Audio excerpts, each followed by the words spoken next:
Après avoir, durant 3 heures, expliqué en détail Facebook Ads, d'accord, la plateforme, la création de contenu publicitaire, comment est-ce qu'on paramètre une campagne, les KPIs, analyser et tout ça, on va maintenant attaquer une partie, un case study, d'accord, sur une marque d'e-commerce que j'ai scalé jusqu'à 500 000 euros par mois. Je pense avec une marge à peu près de 17%. J'ai souhaité l'arrêter parce que le cash flow qui tournait autour de ce produit ne me plaisait pas. Il y avait trop d'argent qui bougeait entre les banques, l'agent et tout ceci. Ça ne me plaisait pas et j'avais en même temps une autre marque qui fonctionnait bien mieux, d'accord, et sur laquelle je voulais me concentrer. Mais cette marque était bien, elle m'a permis de tester de nouvelles choses et j'aimerais le montrer. Ce case study, là, cette partie, ça va plutôt concerner comment je pense, parce que encore une fois, Facebook, c'est surtout du testing. Les comptes publicitaires réagissent différemment, les annonceurs aussi, média buyers, annonceurs, je ne sais pas, comme e-commerçants et tout, réagissent aussi différemment. Mais il n'y a qu'un seul mot d'ordre, c'est le testing, tester, tester, tester, tester. Et du coup, j'aimerais partager donc cette partie-là, comment moi je réfléchis la chose, comment je pense, comment est-ce que j'ai pensé ce produit, comment est-ce que je pense aussi les autres produits que je scale actuellement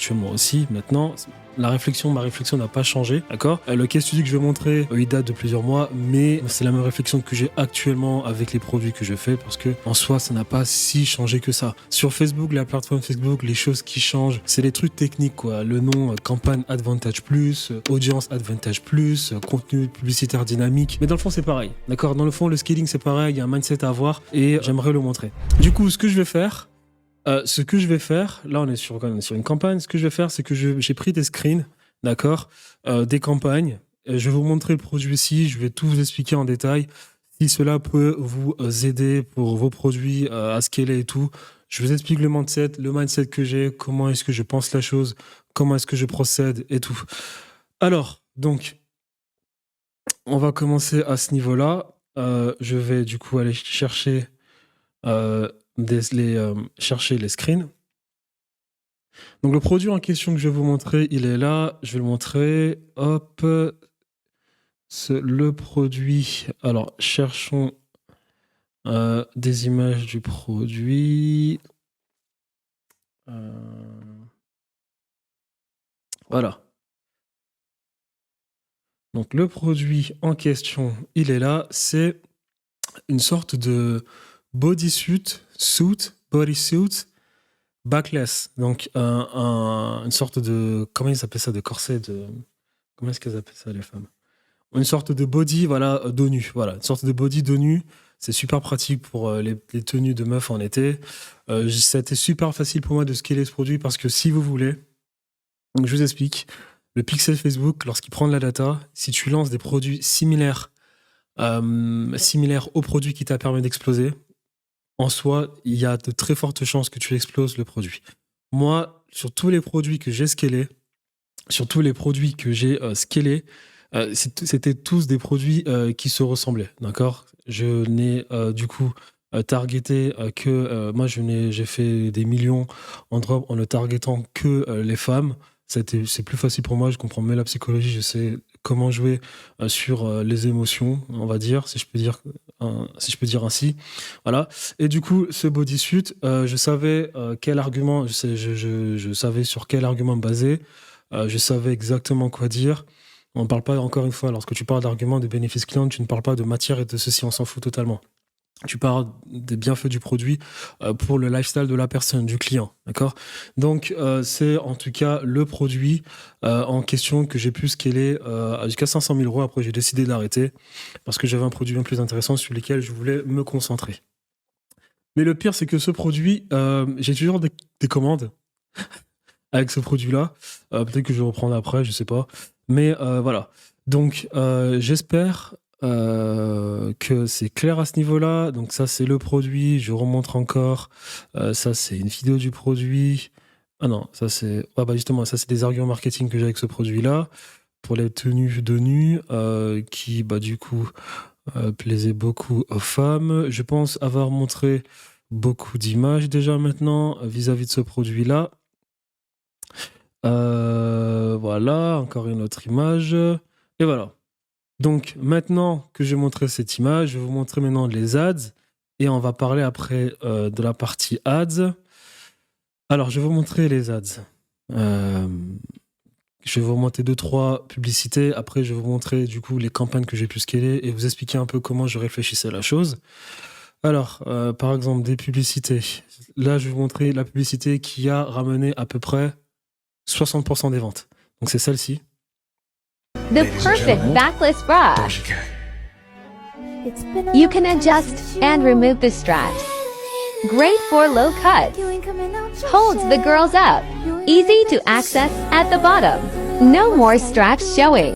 The Du coup, ce perfect produit, là, c'est en anglais parce que j'ai. Alors, ce produit, je l'ai targeté en Angleterre, en Espagne, aux États-Unis et en France. Je l'ai vendu sur TikTok, sur Facebook, sur Instagram, de partout. D'accord? Là, donc, du coup, là, les ads, elles sont du coup. Je sais pas si là, c'est en anglais. C'est en anglais, mais là, par exemple, j'ai la publicité en français. Si je la retrouve rapidement. Là.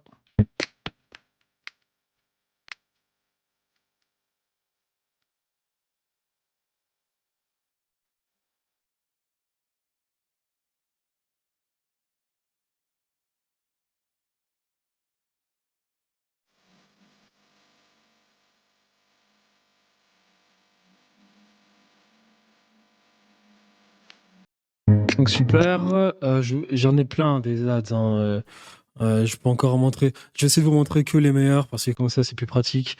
Là aussi, un autre là, qui a bien fonctionné.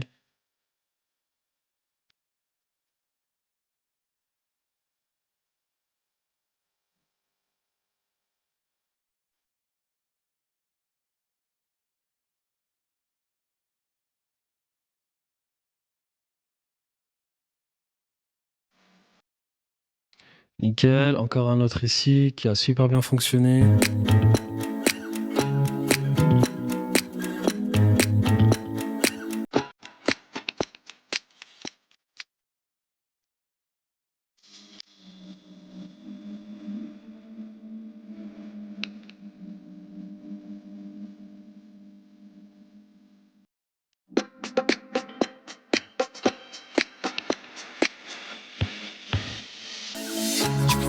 Voilà, encore un autre là, je vous montre.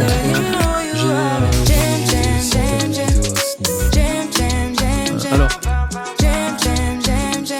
vidéos à ce niveau. Alors, ok, encore une autre là. Elles ont presque toutes bien fonctionné honnêtement. Bon.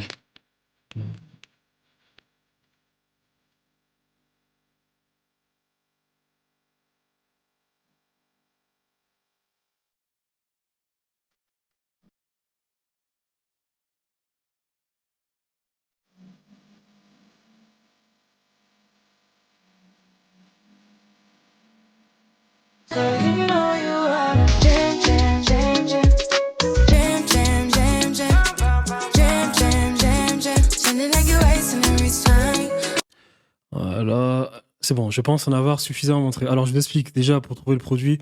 Au début, lorsque je cherchais le produit, non, pardon, pour la création de contenu au début, j'ai pris d'abord des vidéos sur TikTok qui tournaient, des vidéos qui se baladaient sur les réseaux sociaux pour faire mes testings sans dépenser de l'argent pour ce qui était la création de contenu pour les publicités. J'ai d'abord trouvé des publicités, je les ai remasterisées, après j'ai balancé. Dès que les publicités ont commencé à marcher, maintenant j'ai contacté des UGC content creators qui m'ont fait des vidéos et après je les ai aussi repostées pour ce qu'il est le produit. Et en plus de ça, certaines clientes satisfaites m'ont aussi fait des vidéos. Encore parce que les meilleurs créateurs de contenu pour ta marque, c'est toujours les clientes. J'avais des clientes qui aussi me contactaient, qui me disaient qu'elles étaient contentes du produit, qui m'envoyaient aussi des vidéos. J'avais une offre marketing, tu me fais une vidéo, je te rends un produit gratuitement. Et du coup, ça faisait qu'on avait une panoplie de vidéos, c'était facile à scaler. Mais il y avait à peu près une dizaine de vidéos qui représentaient, même pas 4, 5, 6 vidéos, qui représentaient facile près de 40 à 50% peut-être du chiffre d'affaires du produit, d'accord. Un produit qui était super facile à marketer. Encore une fois, moi j'avais beaucoup de data, donc c'était vraiment facile à marketer. Et du coup, maintenant, je vais essayer de vous montrer des screens, d'accord, pour que les screens devant mes yeux, je puisse vous expliquer un peu comment j'opérais à ce niveau-là. Donc du coup, il y a 22 screens. D'accord, que je vais vous montrer. 22 screens que je vais montrer. On va essayer d'aller rapidement sur les screens Voilà, c'est juste pour vous expliquer encore une fois le mindset que j'avais, si ça peut vous aider, savoir comment je scalais et tout. Voilà. Mais donc là, premier screen par exemple. Premier screen. Alors, que je regarde. Bam. Alors, par exemple, là, dans ce screen-là, on a quoi? On a plusieurs campagnes. Déjà, vous voyez, il y a 94 campagnes parce que il y a plein de produits. Il n'y a pas que ce produit-là. Il y a plein de produits, il y a plein de campagnes parce que je testais plein de produits. Mais déjà, à ce niveau-là, on voit plusieurs campagnes. Campagne, il y a France, moins 180 jours, CBO, moins 180 jours. CBO, là, vous voyez une campagne avec du gros budget dépensé. France, Belgique, Luxembourg, Suisse, Canada. Ensuite, il y a une campagne retargeting à trafic froid, CBO. Après, il y a encore d'autres campagnes. Et il y a encore il y a du stacking, parce que c'était une autre technique que je faisais.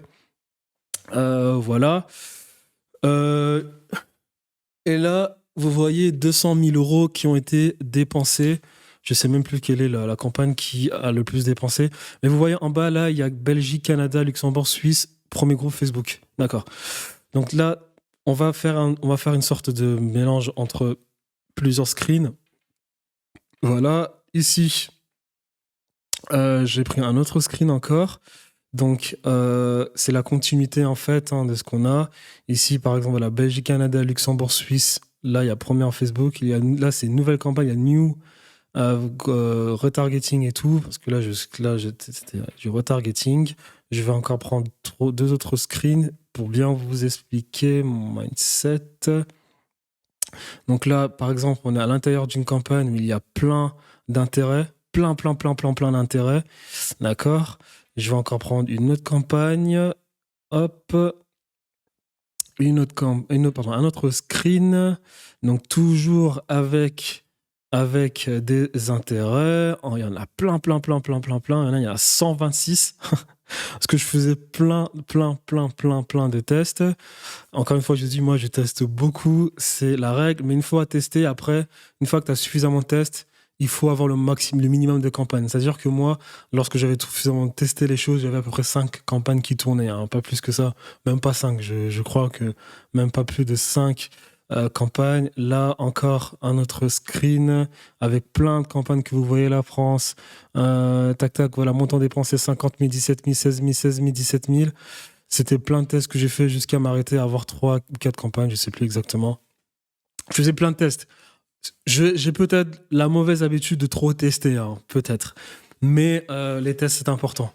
Donc ça, c'est la campagne, ça, c'est le screen le plus important qu'on va utiliser parce qu'il y a l'ensemble après de toutes les campagnes. J'avais des résultats super stables. Une marge, je sais plus, c'était de 17 à 20% à peu près.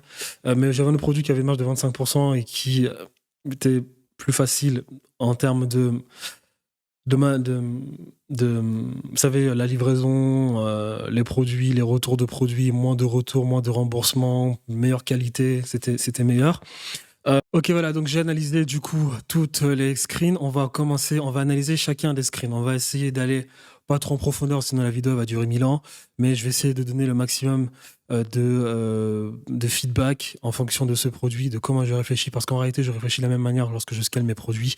Et ça me font que ça va plutôt bien parce que bon, après avoir dépensé plus d'1,5 million en ads, ça va. Sur Facebook, tu n'as à peu près à 20%, donc ça va. Après, de nos jours, en dropshipping, e-commerce, il y a des business, mais non, tu peux avoir plus de marge. Mais bon, l'e-commerce, c'est quand même quelque chose. C'est grâce à ça que j'ai débuté le business, donc c'est quelque chose qui me tient encore à cœur. Donc, premier screen. Donc là, on voit, il y a 200 000. Il y a un retour sur investissement de 2,10. Là, il y a 500 000 de générés. 500 000 de générés. 500 000 de générés, mais ça, c'est que sur Facebook. C'est que sur Facebook. On a aussi fait du TikTok. Avec ce produit-là. Donc, on a à peu près, je sais pas, généré à peu près 800 000 sur ce produit-là de chiffre d'affaires. OK? Donc, pour ce qui est des KPI, encore une fois, moi, les KPI, si je retourne dans les KPI, voilà les KPI que moi, j'analyse. Pour moi, le plus important, c'est le retour sur investissement. Je regarde principalement le retour sur investissement et le coût par achat. C'est les deux, trucs qui, moi, sont les plus importants. Surtout qu'en plus de Apple et puis toutes ces réglementations qu'on a, eh bien, on ne peut pas exactement avoir la data précise. Donc, je regarde le coût par achat et le retour sur investissement. Le reste ne m'intéresse absolument pas. Même si le CTR, le CTR qui est le taux de clic sur le lien, un bon CTR doit être de 1,5%. Même si j'ai un CTR de moins de 1,5, je m'en fous.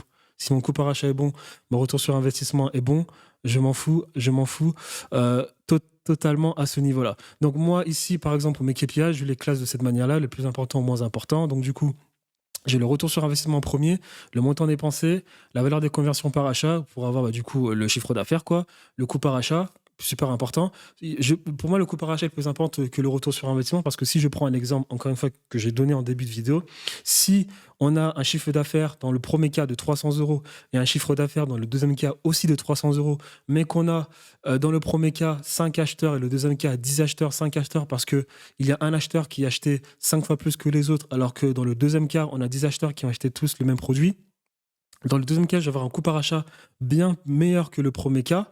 Eh bien, si j'ai deux campagnes, la première campagne avec 300 euros de chiffre d'affaires avec un coût par achat bien plus élevé parce qu'il y a une personne qui a acheté plus des produits, et la deuxième campagne avec 10 acheteurs, un coût par achat bien plus bas parce qu'on a 10 personnes qui ont acheté le produit, je prends en considération la deuxième personne. Parce que les clients qui achètent un produit x 5, c'est des clients exceptionnels. Donc, tu ne peux pas te baser sur cette métrique-là pour prendre tes décisions. C'est pour ça que moi, le coût par achat est bien plus important que le ROAS. Parce que dans les deux cas, tu as un bon ROAS, mais quand tu regardes le coût par achat dans le deuxième cas est toujours le meilleur.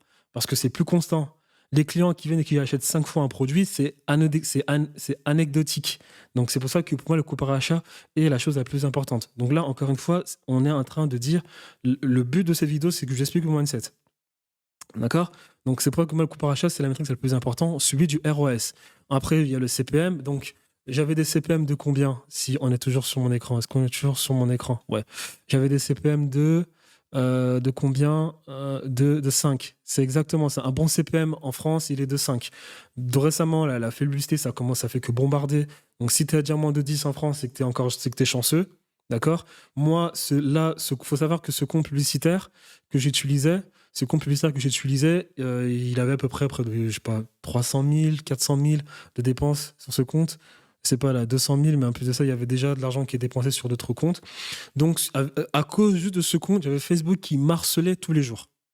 Tous les jours, à 8h du matin, j'avais un plus 44 qui m'appelait Londres avec des conseillers qui me disent « Ah, Thierry, tu peux optimiser de cette manière, tu peux optimiser de cette manière, de cette manière, de cette manière. On a vu ta campagne, fais ça, et c'est ça. » Ce qui est insupportable parce que moi, déjà de base, je sais d'optimiser de ma manière-là. Et en fait, les mecs, qu'est-ce qu'ils faisaient? Eux, ils ont des dashboards toute la journée. Donc, du coup, des dashboards de personnes qui dépensent plus que moi, comme des personnes aussi qui peuvent dépenser moins que moi. Mais en tout cas, ils voient des choses. Et en fait, ils revenaient me dire bah, là, ton produit, on a ces personnes qui a dépensé à peu près comme toi, bien plein plus que toi, bien un peu moins que toi, peu importe. Et qui a fait plutôt de cette manière-là. Essaye, tu vois. Et comme j'ai dit en début de vidéo, lorsque j'expliquais le paramétrage d'entreprise dans ton compte publicitaire Facebook, prends cela avec des pincettes parce que les experts Facebook qui travaillent pour Facebook, la plupart du temps, ils ne font pas tourner publicité. D'accord? Donc eux, ils regardent à longueur de journée les dashboards, après ils vont te dire ce que font un peu les autres. D'accord? Mais les meilleurs conseils que tu peux avoir de Facebook viennent des personnes qui dépensent leur argent sur Facebook. Ils sont toujours en avance sur Facebook. Ils savent plus de choses sur Facebook lui-même. Et quand je te parle de Facebook lui-même, je te parle des techniciens Facebook et des conseillers Facebook parce que eux, ils essayent des choses. Alors que Facebook, son métier, c'est juste de mettre à disposition la plateforme. Donc, si tu vas avoir les meilleures astuces Facebook, la meilleure manière d'avoir les meilleures astuces Facebook, c'est le networking. Parler avec des personnes qui dépensent le maximum d'argent sur Facebook. C'est la meilleure manière d'avoir les meilleures idées après toi tester sur ton compte Facebook. Parce que par exemple sur ce compte Facebook là, j'ai pas les mêmes métriques que sur un autre compte Facebook. Mes comptes réagissaient différemment. Mais voilà, le CPM était super bien. Un bon CPM en France c'est entre 5 et 10 maintenant de nos jours. Aux États-Unis c'est entre 10 et 30, j'ai envie de te dire, alors qu'avant c'était 15 aux États-Unis, c'était 5 en France. Mais voilà, ici nickel. Il faut savoir aussi que lorsque tu commences ta campagne, tu peux commencer avec un CPM de 9. Et après, il baisse au fil du temps lorsque Facebook se rend compte que tu livres tes clients parce que Facebook Facebook demande à tes clients si tout s'est bien passé, si tu as été livré, si le produit est de qualité. Si tout ceci est vert, petit à petit, ton CM baisse. Moi, j'ai scalé un produit de manière incroyable. J'avais des CPM de 2. D'accord? C'était incroyable. Après le Covid, parce que même durant le Covid, c'était aussi la foire. Parce qu'avant le Covid, les CPM, c'était indécent. Tu avais les CPM de 1, parce que tout le monde avait coupé ses pubs. Mais moi, après le Covid, j'avais des CPM de 2. D'accord? Après, bon, ça dépend de plein de facteurs. La qualité de ton produit, est-ce que tu livres ton produit, est-ce que ton compte publicitaire fonctionne parfaitement bien? Est-ce que tu payes toujours les factures qui arrivent à échéance chez Facebook? Il faut à tout prix éviter tes factures qui arrivent à échéance. Si tu, si tu as un refus de paiement, tu perds du trust. Et après, bah, tu as tout qui change. Tu as le CPM qui peut changer, tu as tout qui change. D'accord? Donc, CTR, là, CTR, j'avais 0,80. Ce CTR-là, à prendre avec des pincettes parce que depuis que Apple a fait de la merde avec Facebook, les CTR, c'est devenu n'importe quoi. Donc ça, honnêtement, je ne sais même pas exactement quel était mon CTR. Là, il y a 0,80, mais 0,80 là maintenant, mais quand j'ai commencé ce produit-là, j'avais des CTR de plus de 2,5.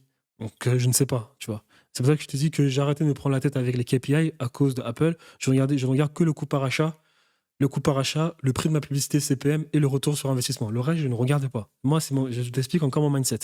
Mais bon, voilà, le CPC 0,77, ça aussi, à prendre avec des pincettes. Un bon CPC de 0,5. Donc, à prendre avec des pincettes. J'avais un coût par jeu panier de 4 qui était incroyable parce que le produit, je le vendais à peu près à 30 euros. Un bon ajout panier est de moins de. Un bon coup par au panier est à peu près 20% du produit. Il faut qu'il soit de moins de 20% de ton produit. Sinon, les marges, ça va être compliqué. Parce qu'après, il y a le coût par achat qui est à peu près x2 ou x3, je ne sais plus trop exactement. Là, c'est x4, le prix de ton produit. Mais en tout cas, il faut que ton coût par achat soit moins de 30% de tout ton process. Si Facebook te prend déjà 30% de ton chiffre d'affaires, c'est chaud. C'est chaud. C'est vraiment chaud pour faire du bénéfice. Mais encore une fois, ici, c'est souvent faussé. Parce que avec la data de Facebook, avec la data Apple, bah, tu pouvais avoir du coup des data qui étaient un peu faussées. Du coup, ça fait que moi, j'avais une sorte de calculateur en interne qui me permet de bien calculer mon coût par achat. Voilà, donc répétition là de 4, tu vois, parce que je sais même pas pourquoi c'est de 4, mais en tout cas, lorsque ta répétition est plus de 1,5, il faut déjà penser à faire de nouvelles créatives. C'est pour ça qu'ici, par exemple, tu vois, la campagne où j'ai dépensé le plus d'argent, ici, je vais t'expliquer. Là, 2,2, c'est. Voilà. Dès qu'il y a eu des publicités où j'ai vraiment bombardé, ça a commencé à monter. J'en ai créé de nouvelles des publicités parce que là, je vais te montrer. Je vais cliquer ici, sur un autre screen. Tu vas voir, regarde le nombre de créatifs que j'avais, 1300. 1300 créatives. Parce qu'après, il faut savoir qu'une créative, c'est pas 1000, alors c'est même 1800, c'est pas 1800 créatives différentes. Mais parce que là, tu vois, il y a 94 campagnes. Ici, il y a 67 campagnes. Alors,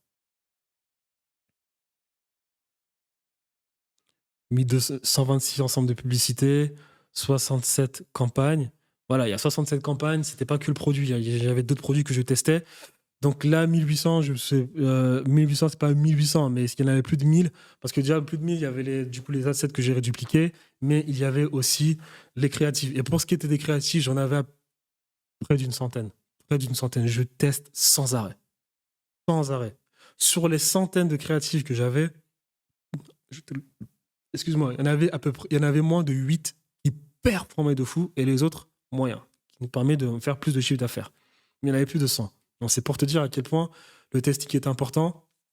Parce que si tu veux, en fait, je t'explique, tu vas trouver, lorsque tu lances ton produit, tu vas avoir une première créative qui va faire tout le chiffre d'affaires, 90%. Ensuite, lorsque tu lances cette créative, le problème, c'est qu'elle va vite s'épuiser parce que Facebook détecte que ça ramène beaucoup d'argent, d'interaction et tout. Et donc, il va la poncer. Et du coup, tu as la répétition dont on parlait ici qui est là. Alors, je reviens ici. Là, tu as la répétition ici qui est là, qui va très vite monter. Et si elle monte vite, tu as le CPM qui augmente. Donc, ça veut dire que ta publicité coûte de plus en plus cher. Donc, à ce niveau-là, qu'est-ce qui se passe? Il se passe que lorsque tu as ta publicité lorsque tu détectes, je t'explique encore mon mindset, lorsque tu détectes la publicité gagnante, il faut que tu comprennes que cette publicité, en fait, te permet d'avoir une sorte de vie plus longue avant le flag, le red flag Facebook. C'est-à-dire que c'est grâce à cette publicité gagnante, tu as, toi, l'opportunité d'avoir plus de temps de trouver une autre publicité gagnante. Souvent, quand tu fais des testings et que tu n'as pas ces publicités gagnantes, bien, si tu as une publicité qui marche moyennement bien, elle va vite s'épuiser parce que non seulement les résultats ne vont pas être ouf. Donc, du coup, ça va vite trouver des clients rapidement, mais après, ça va vite s'épuiser. Du coup, il te faudra vite trouver une autre publicité gagnante. Mais lorsque tu as une publicité qui performe super bien, et ben toi, tu as un délai de 1 mois pour vite trouver d'autres publicités. Sur TikTok, parce je pourrais aussi faire une vidéo sur TikTok Ads, parce que j'ai bombardé aussi sur TikTok Ads. La consommation d'une créative va plus vite parce que ça scrolle vite sur TikTok. Sur Instagram, sur Facebook, ça prend plus de temps. Sur Facebook, après 4 millions de vues, ça commence à brider. Après 4 millions de vues sur une ad, il faut changer. Tu vois, il faut changer. Ça a été vu et revu, revu, revu. Après 4 millions. D'accord. Moi, sur tous les produits que j'ai scalés, après 2,8 millions, il fallait que ça commençait déjà à freiner. Ça commence à freiner, donc du coup, je coupais la campagne en trafic froid, je la mettais en lookalike et je scalais plus. Je mettais plus de budget, j'augmentais plus le budget. Ça plafonnait un budget où les résultats étaient bons. Et je n'essayais plus d'augmenter le budget pour ne pas abuser de la répétition et du coup du nombre d'impressions à répétition de la publicité. D'accord. Donc, ce que je voulais dire, c'est que sur les 100 créatives que j'ai testées, sur les 100 créatives que j'ai testées, en fait, il y en avait 8 qui explosaient, mais il y en avait à peu près 2 ou 3 qui me donnaient des résultats incroyables et qui m'ont permis, en fait, durant un mois, de trouver d'autres créatifs qui marchaient encore mieux. Donc, du coup, ça faisait que les 3 premières marchaient du tonnerre. Un mois plus tard, j'avais encore d'autres créatifs qui marchaient bien, un peu moins que la première, mais qui marchaient en course, qui marchaient super bien. Et du coup, là, c'est qui m'a super bien marché, a peut-être ramené 40% du chiffre d'affaires. Et après, les autres me ramenaient 20, 15% du chiffre d'affaires. Je ne saurais te dire. Si je rentre en détail, on va faire 15 000 heures de vidéos, mais en tout cas, c'est ça. Donc, pour ce qui est des KPI, c'est bon. Coût par achat, j'en ai parlé. Donc, si je reviens ici dans les KPI qui, pour moi, sont importantes, après, il y a jeu panier, répétition. Tout ceci, après, c'est pour les lookalikes. Lecture de vidéos à 100% jusqu'en bas. Moi, je ne sais que pour les lookalikes. Encore une fois, j'active les lookalikes lorsque j'ai sur le site internet 1000 événements, c'est-à-dire 1000 vues de page, 1000 vues de contenu de page, ainsi de suite, et j'en passe. Et hors du site, qu'est-ce que tu me fais? Hors du site, là, c'est-à-dire que les vues de vues, j'attends 10 000. J'attends 5 000 si je suis pressé, mais 10 000, c'est bien. Voilà. Donc, maintenant, pour les KPI, c'est bon. Je voulais juste te parler du coup de la campagne. Ici, vous voyez, il y a plein de campagnes. En fait, qu'est-ce que moi je fais? Je le fais toujours aujourd'hui, d'accord? Toujours. Là, vous voyez, il y a la première campagne que vous voyez là, où il y a 50 000 euros de dépensés. J'ai testé des intérêts. J'en ai testé tellement, on va peut-être les retrouver là. Voilà, là vous voyez, il y a plein d'adsets, d'ensemble de publicités. Là, 126, je les ai tous testés. Tous, il y en a qui me donnaient du résultat du feu, 4000 dépensés. Pourquoi? Pour robe de mariée. Jusqu'à présent, je sais exactement quels sont les assets qui fonctionnent en fonction du produit. Là, 1300, 130, 800. Et ici, pareil ici, là je vais sur un autre truc. Je dupliquais souvent un adset plusieurs fois, c'était pas bien de le faire, mais c'est parce que j'ai puisé un maximum la campagne avant de passer en CBO. Moi, j'épuise d'abord le ABO, donc c'est-à-dire la dépense du budget au niveau de l'ensemble des publicités. Et du coup, c'est ce que je fais en fait. Ce que je fais, là on est sur les campagnes, donc je reviens ici sur la première campagne qui est ici. Donc ce que je fais, c'est que moi, je teste d'abord en ABO. Si mon pixel est de 0, je teste en ABO, je mets le maximum d'adsets. C'est-à-dire que je crée une campagne, la campagne, je mets le maximum d'intérêt, d'adsets, et je teste. Si j'ai des résultats incroyables, je ne vais pas directement passer en CBO. D'accord. Je continue de tester en ABO. Je teste. Je mets un nouvel adset. Je teste. C'est ça qu'on arrive à 50 000. Je mets un nouvel adset, je teste. Jusqu'à attendre le moment où Facebook commence à me dire Thierry, tu abuses un peu sur le chevauchement d'enchères. Les audiences commencent à se chevaucher entre elles, ainsi de suite. Quand je vois le message, je ne fais pas attention. Il faut savoir qu'avec les notifications Facebook, ne faites jamais attention aux notifications Facebook. Souvent, on va voir apprentissage limité, apprentissage confirmé et tout. Ne faites pas attention à cette merde. Si vous voyez que vos résultats sont les mêmes, ne faites pas attention à cette merde. D'accord? Je ne sais pas si j'ai des screens de apprentissage limité, toutes ces conneries là. Diffusion, erreur de publicité. Non, je ne l'ai pas, mais c'est pas grave. En tout cas, moi, je teste un maximum. D'accord. Lorsque j'ai un adset qui performe 2 fois plus que les autres, je le duplique 1 fois, 2 fois, 3 fois, jusqu'à ce que Facebook me dise arrête. D'accord. Maintenant, en fonction des comptes publicitaires, c'est soit l'adset qui performe super bien, je le duplique 1 fois, 2 fois, 3 fois, jusqu'à ce que Facebook me dise il y a des chevauchements d'enchères, c'est insupportable. Soit je le duplique, soit plutôt j'augmente le budget tous les 3 jours, jusqu'à remarquer une baisse du ROS. Lorsque je remarque une baisse d'URL, j'arrête d'augmenter le budget. Je reste, je ne bouge plus. Ça diffère des comptes. Sur ce compte publicitaire, par exemple, il fallait que je duplique. Lorsque j'augmentais le budget, ça ne fonctionnait pas super bien. D'accord? Parce que si j'essaie de revenir sur ici, sur le budget, là où par exemple, vous voyez, là, il y a robe de mariée 2. D'accord? 90 $. Ça veut dire que je l'ai dupliqué 2 fois robe de mariée. D'accord? Une fois dupliqué 2 fois, je commence à $30 moi, et $30, et après $30, j'augmente 50, 70, 90. Si je passe à 100, je vois que je commence à voir que ça commence à vaciller. Je redescends à 90 jusqu'à trouver le sweet spot. Donc, ce que je sais, c'est que moi, du coup, là, on revient sur cette campagne principale où il y a 50 000 € dépensés. Ce que je fais, moi, parce que là, vous commencez à voir qu'il y a ABO, après, il n'y a que des CBO. Que des CBO. Après, il y a une nouvelle ABO aussi. Là, vous voyez New FR. Là, il n'y a que FR. Donc, ce que je fais, moi, je crée d'abord une campagne ABO France. Après, je crée une campagne ABO France, Belgique, Canada, Luxembourg, et j'en passe. Je teste le maximum d'adsets jusqu'à ce que Facebook me dise que là, le chevauchement d'enchères, tu as abusé. Une fois que Facebook me dit que le chevauchement d'enchères a été abusé, je prends maintenant les meilleurs adsets, les meilleurs intérêts, je vais les réunir. C'est-à-dire que, par exemple, parce que là, vous voyez, là, il y a 3e CBO groupe, 1er CBO groupe, 8e CBO groupe, 4e CBO groupe. Qu'est-ce que je fais après? Je prends les meilleurs assets, les meilleurs intérêts qui ont marché, c'est-à-dire là, les meilleurs intérêts, là, par exemple, robe de mariée, vin blanc, fashion, développement personnel. Moi, je teste tout, hein. Même si je vends un produit bijou et que je remarque que l'intérêt jardin fonctionne, je le mets. D'accord? Pour moi, il n'y a pas de limite, je teste tout. Je prends les meilleurs et ceux qui se ressemblent le plus. Par exemple, là, robe de mariée, bah, ça concorde mieux avec fashion et avec sous-vêtements.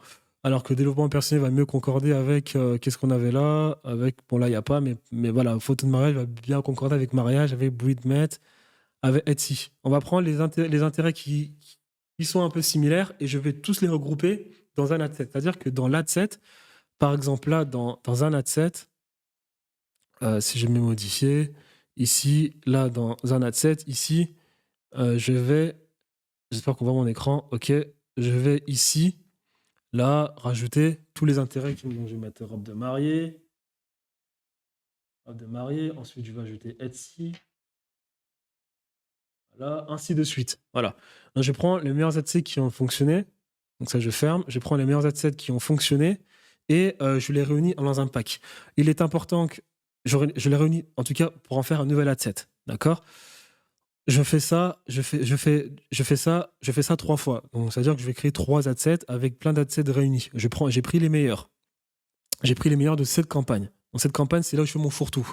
Donc, je sais exactement quels sont les adsets qui performent le mieux, ceux qui ne performent pas le mieux, ceux qui sont plus faciles à scaler, ceux qui sont pas faciles à scaler, ainsi de suite. Je prends les meilleurs. Ensuite, je commence à créer une nouvelle campagne que vous voyez ici, FR First CBO Group. Et là, en fait, dans cette campagne-là, il va y avoir 3 adsets. Adset avec plein d'intérêts, un deuxième adset avec plein d'intérêts, un troisième adset avec plein d'intérêts. Il est important que les 3 assets aient à peu près la même audience. C'est-à-dire que le premier adset, il faut qu'il soit à peu près de 10 millions de personnes. Il faut que ce soit large, déjà super important. En France, minimum 2 à 3 millions. Aux States, on va dire 8 millions. Il faut que ce soit tous pareils. Si c'est pas tous pareils, Facebook va t'envoyer un message te disant que c'est trop instable. On va dépenser le budget sur celle qui a le plus, qui a l'audience la plus grande, et on peut à tout moment négliger les autres audiences. Donc important, lorsque tu construis tes 3 adsets, il faut que les 3 aient la même taille. Donc moi je mettais 3 adsets avec plein d'intérêts, tous de la même taille. 4 entre minimum 3 millions. 3 millions, minimum.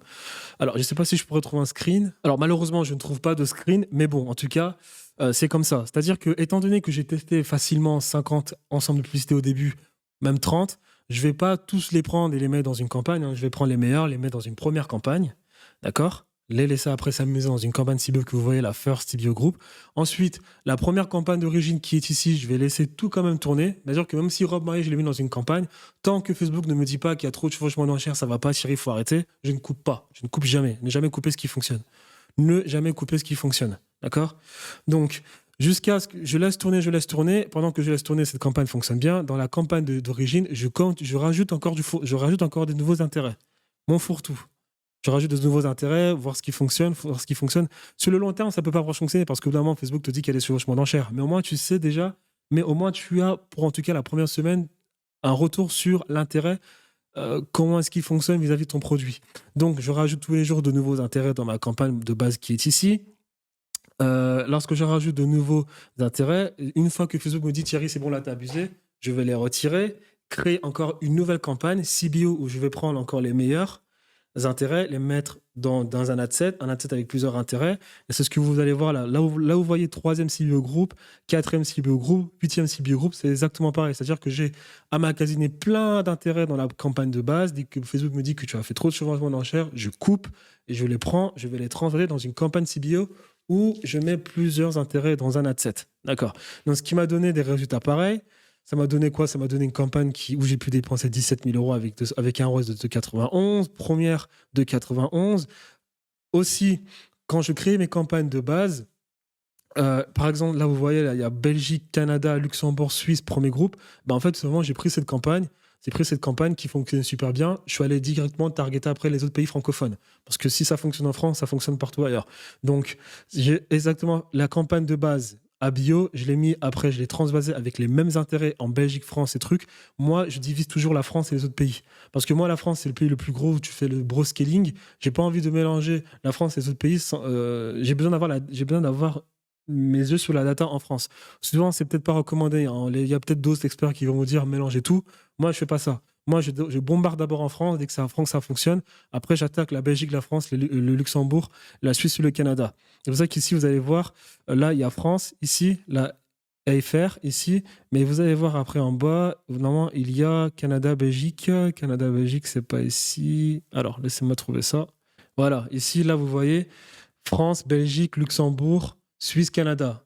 Là, on a dépensé 2500, on a un ROS indécent de 3,56. D'accord? C'est ce que je fais. Et pareil, c'est-à-dire que lorsque dans mon fourre-tout, ma campagne de base ici, je mets plein d'adsets et après, je crée une CBO avec les meilleurs intérêts que j'ai mis dans différents adsets, maximum 3 adsets, pas plus. Si ça fonctionne bien, je duplique, je mets Belgique, Luxembourg, Canada et j'en passe. D'accord? Donc, une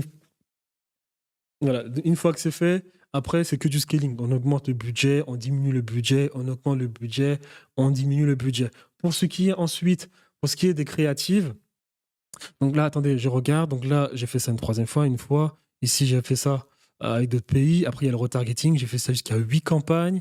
Après, j'ai recréé une nouvelle campagne avec de nouveaux intérêts parce qu'en fait, j'avais déjà trop d'intérêts dans la campagne de base. Donc, ça commençait à me fatiguer de scroller. Donc, j'ai créé une nouvelle campagne avec deux nouveaux intérêts qui a aussi bien fonctionné ici.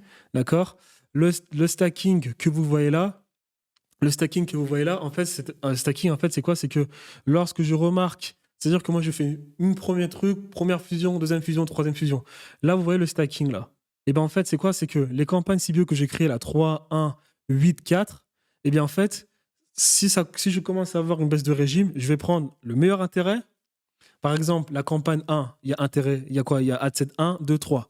La campagne 3, il y a l'adset 5, 5, 6, 7. Si je remarque que dans la campagne 1, l'intérêt 1 performe mieux que les deux autres, je coupe.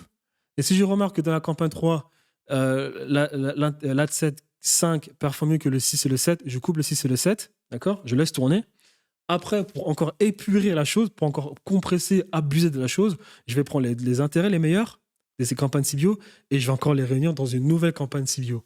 Et c'est ça que ça a donné ici stacking 8, 3, 9, 10, ad 7. Mais en fait, j'ai pris le meilleur ad set de la campagne CBO 1, le meilleur ad set de la campagne CBO 3, le meilleur ad set de la campagne CBO 8, 4 et je les ai bombardés ainsi de suite. Je fais ça. Je passe mon temps à dupliquer un maximum de fois. C'est comme de la triche. Je triche jusqu'à récupérer le maximum de data, jusqu'à ce que Facebook me dise c'est bon, t'as abusé, maintenant tu mets une campagne broad. C'est-à-dire qu'il n'y a aucun intérêt, tu mets que des créatives et tu mets du budget. L'idéal, c'est que sur Facebook, c'est qu'en réalité, tes 3 campagnes. La campagne trafic froid où tu mets tous tes intérêts en CBO, la campagne pour les lookalikes, tu t'amuses aussi, tu mets toutes tes créatives, et la campagne de retargeting. L'idéal, c'est d'avoir 3 campagnes, d'accord? Mais moi, avant d'arriver à 3 campagnes, épuise les méthodes. J'épuise les méthodes jusqu'à ce qu'on me dise chevauchement d'enchères, Thierry, t'as trop dupliqué tout, jusqu'à ce qu'on me dise que j'ai trop abusé. Après, là, maintenant, je passe à 3 campagnes parce que j'ai tellement de data, broad, retargeting et lookalike. Donc là, j'ai fait stacking. Là, j'ai créé une 9e CBO. Là, j'ai créé une nouvelle CBO Nouvelle CB encore une fois, j'ai dû la scaler, 5e, 3e, seconde. Mais les résultats étaient constants, tout ça marchait. Tout était constant au final. Donc ça allait, tu vois. Mais quand c'est constant, il faut au bout d'un moment couper. Au bout d'un moment, il faut couper pour après créer une grande campagne broad. Tu mets tout le budget à magasiner là, tu le mets dans une seule campagne CBO. CBO en broad, c'est-à-dire sans aucun intérêt, et après tu scales. J'espère que cette vidéo vous aidera lorsque vous scalerez un produit. Bien si vous pouvez avoir si vous pouvez en servir pour vous amuser derrière, ce serait super bien. Donc à ce niveau-là, c'est bon. Donc pour ce qui est des ads, là comme vous pouvez le voir là sur les 200 000, c'est pour ça que c'est super important de dupliquer, de créer sans arrêt des ads, parce que là si on va sur répétition, bon ça s'affiche pas, mais là par exemple on a 4700 dépensés, 4000, 4000, 4000, 3000, 3000, 3000, 3000, 2000. Voilà,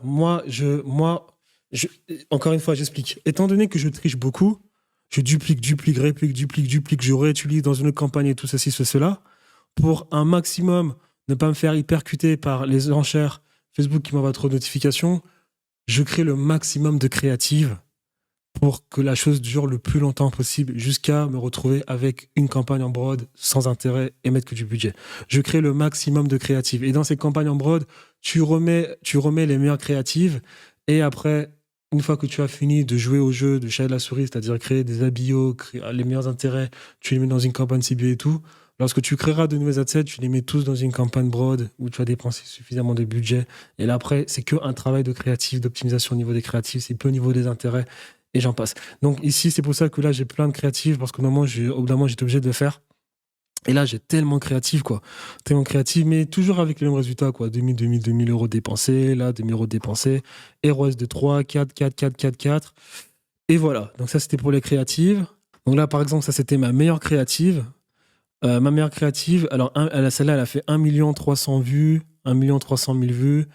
Alors, plein de commentaires ici, plein de partages, 600 achats, un coût par achat de 15, du rewind de la vidéo. Voilà, donc c'était ma meilleure créative. Donc là, à ce niveau-là, c'est bon, je l'ai montré. Ensuite, qu'est-ce que je peux encore vous montrer d'autre ? Alors, ça aussi, c'était une créative qui a super bien marché, 500 000 vues. Là, il y a des pas contents, je sais pas pourquoi, peut-être que c'était la livraison qui avait tardé. 17 de coûts d'achat, 248 achats. Alors, je sais combien j'ai d'achats avec ce produit, je sais même plus. Voilà. Qu'est-ce que je peux encore ajouter d'autre ? Alors, ici, c'est important, je vais en parler ici, parce que ce produit, j'ai dû scaler en plusieurs mois. J'aimerais parler quand même de Facebook et de... alors, donc là aussi, une autre campagne qui fonctionnait bien, j'en ai plein, là 400 000 vues. Ok, super. Je cherche à vous donner encore d'autres informations. Là, on a similaire. Donc là, c'était le retargeting que je vais essayer de vous expliquer. Là, c'était du coup des intérêts voilà, que je mettais. Ok, là, par exemple, c'est un autre schéma. Donc là, vous voyez, par exemple, c'est du coup des intérêts que je réunissais sur un adset. Là, quand c'est dupliqué par 3, c'est que souvent, encore une fois, j'ai abusé de la chose. C'est-à-dire que lorsque j'ai remarqué soit que la campagne ralentissait, je l'ai dupliqué pour voir un peu si ça rattrapait la chose, ou bien si il y avait un problème ou bien si je voulais multiplier le budget, je redupliquais aussi. Voilà. Quoi d'autre encore ?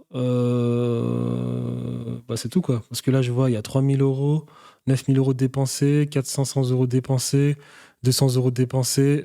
Voilà, j'ai dupliqué jusqu'à trouver le sweet spot. C'est-à-dire trouver l'adset qui fonctionnait le mieux.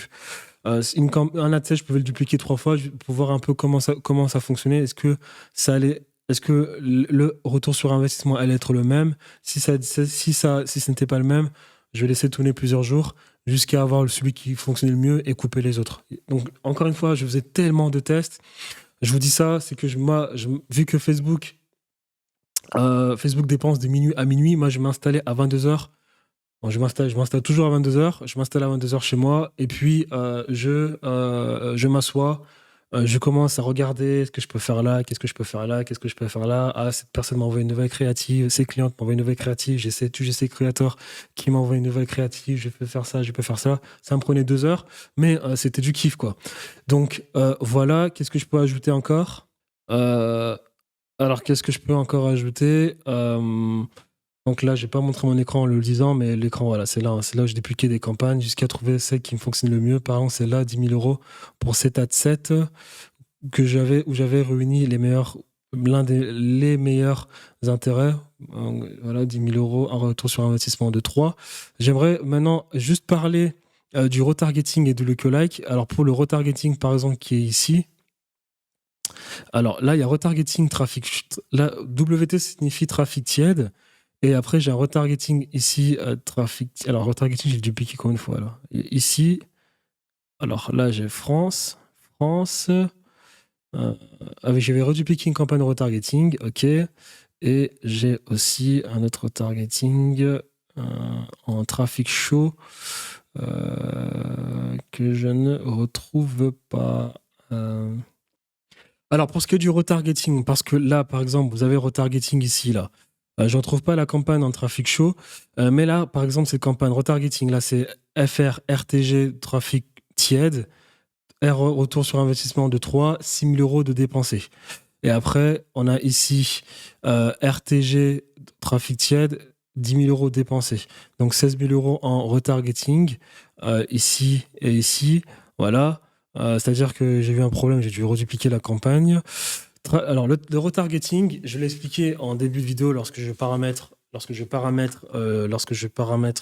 les audiences personnalisées. Moi, je fais 2 audiences. Une audience tiède et une audience chaude. Dans ma tête, c'est comme ça. L'audience tiède, c'est ici, voilà. Encore une fois, à cause de Apple et de toutes ces réglementations, je ne décortique plus les audiences. Donc, j'ai une audience trafic tiède, une audience trafic chaud. Pour moi, l'audience trafic tiède, c'est tout ce qui se passe hors du site. Interaction Facebook, interaction Instagram, vue de vidéo, et maintenant dans le site, page de vue de contenu, sans plus. Pour moi, c'est du trafic tiède. Et les personnes, voilà. C'est pas non plus un comportement super intéressant. Voilà. Donc, je réunis tout ça, j'en fais une campagne et je la duplique. Là, j'ai dupliqué 4 fois. Je sais pas pourquoi j'ai dupliqué, mais en tout cas, soit je la duplique, soit je la duplique pas, je la laisse et puis je fais tourner du budget. Là, par exemple, j'ai pas dupliqué, il y a 6 000 euros dépensés, retour sur investissement de 3. Et maintenant, dans les créatives, pour ce qui est des créatives, je vais mettre les meilleurs créatifs qui fonctionnent dans mes campagnes froides, dans les campagnes de base, c'est-à-dire ces campagnes-là. Et après, je vais mettre de nouvelles créatives qui vont être des créatives peut-être de mes clientes, qui étaient satisfaites, qui m'ont fait des vidéos témoignages, ou bien ça va être de nouvelles créatives tout simplement du GC Content Creator que j'ai commandé et qu'on m'envoie. Voilà, tout simplement. Donc ça, c'est pour le trafic tiède. Maintenant, il y a aussi une autre campagne en retargeting que je vais faire, c'est pour le trafic chaud. Le trafic chaud, ça va être ajout de panier, achat, ajout des informations de paiement, d'accord? Maintenant, à tout ça, ça te fait une campagne, ça va te faire ajout de panier, achat, ajout des informations de paiement, check-out, toutes ces personnes-là. Tu crées une audience et dans la tête que tu mets cette audience-là, trafic chaud, et tu enlèves les achats. Donc, c'est-à-dire que l'audience que tu auras créée de ajout de panier, ajout des informations de paiement à la caisse, et voilà, ça te fait une audience. Mais pour avoir cette audience, il faut quand même que tu aies un minimum de résultats, hein. C'est-à-dire que dans tes KPI, là, dans tes KPI, ici, ajout au panier unique, tout ça, il faut au moins que tu aies quand même plus de 1000 événements pour le faire, hein. C'est pour ça que le retargeting, souvent, trafic chaud, c'est pas trop intéressant parce que bon, Facebook te dit qu'il a besoin un minimum de 1000 événements avant que tu puisses avoir une audience similaire ou une audience lookalike. Mais moi, vu que le produit, je suis allé jusqu'à 900 000, là, j'avais tellement de data. Par exemple, si je pourrais essayer sur un screen de retrouver la chose. Alors, malheureusement, je ne retrouve pas la chose, mais c'est pas grave. Mais par exemple, c'est là mes campagnes. Tu vois, là, ça, c'est... Alors, non, ça, c'est une lookalike. Excusez-moi, ça, c'est une lookalike. On va revenir ici. Voilà, mais en tout cas, ici, pour le trafic chaud, bah, du coup, le trafic chaud, c'est tout ce qui est ajout de panier, moyen de paiement à la caisse. d'accord, tu les génères dans les audiences personnalisées que j'ai montré en début de vidéo. Tu as une audience et lorsque tu crées ton intérêt, tu crées aussi achat, tu crées aussi l'audience personnalisée achat, d'accord?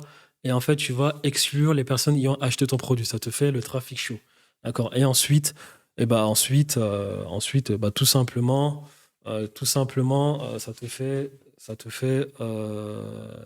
fait deux audiences. Tu mets du budget donc du coup une audience tiède et une audience chaude et tu essaies de scaler en fonction de tes créatives.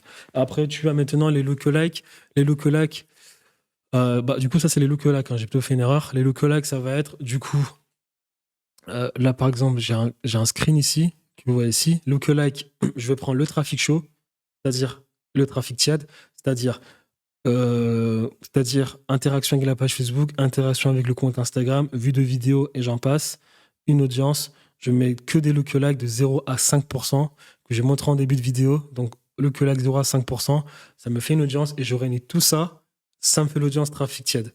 J'ai fait pareil pour le trafic chaud. Donc, ça veut dire que je vais prendre ajout de paiement, achat. Maintenant, achat, là, on n'exclut pas parce que c'est les achats, on va chercher des personnes similaires en achat. Donc, je prends achat, ajout au panier. Je prends quoi encore? Je prends checkout, je prends ajout des informations dans le checkout et ceci, je crée du coup l'audience personnalisée. Après, je vais créer l'audience similaire. Je choisis de 0 à 5%. Je réunis tout ça et j'en fais un intérêt. C'est ce que vous voyez là. 5% FR, trafic chaud, 5% FR, trafic tiède. D'accord? Et derrière, après, on a les résultats ici. Le trafic tiède fonctionnait mieux. 2,42, 1,97, montant dépensé 3 000 euros, valeur ajoutée 5 000. Voilà. Donc ça, à ce niveau-là, c'est bon. Mais de manière générale, le retargeting, on l'avait ici, 10 000 euros. Ici, on avait 7 000 euros de retargeting. Et voilà. Donc ça, c'était les lookalikes. D'accord? Et je voulais revenir sur ce schéma qui peut être intéressant. Là, vous voyez par exemple la campagne de base. Et là, vous voyez, moins 180 jours campagne CBO. C'est-à-dire que au bout d'un moment, eh bien, pour optimiser encore les ventes, j'ai créé du coup une audience. J'avais créé une audience en fait, j'avais créé une audience. L'audience que j'avais créée, c'était tout ce qui était vue de vidéo, interaction vidéo, achat, tous les événements possibles. J'avais créé une audience sur 480 jours. D'accord? Donc, audience personnalisée, sur 180 jours, on crée tous les événements possibles. À tous ces événements possibles, d'accord? Je duplique la campagne et je exclus tout ce qui s'est passé sur les 180 jours pour essayer d'avoir de nouveaux résultats. Et voilà, et ça m'avait donné après des trucs pas mal, un retour sur investissement de 14. Mais bon, après là, c'était montant dépensé 20, montant dépensé $20. Je l'avais fait, ça marchait bien. Ça marchait bien. Là, $25, $50. J'ai pas plus de data à ce niveau-là. J'ai pas plus de data à ce niveau-là. Alors, au niveau des screens, j'ai pas plus de data, mais c'est quelque chose que j'avais essayé, mais qui fonctionnait bien, à ce niveau-là. Et voilà. Est-ce que j'ai quelque chose d'autre à ajouter sur ma manière de réfléchir pour scaler un produit? Non, alors je pense avoir quand même donné pas mal d'informations sur la manière comment je scale un produit, c'est ma manière de réfléchir.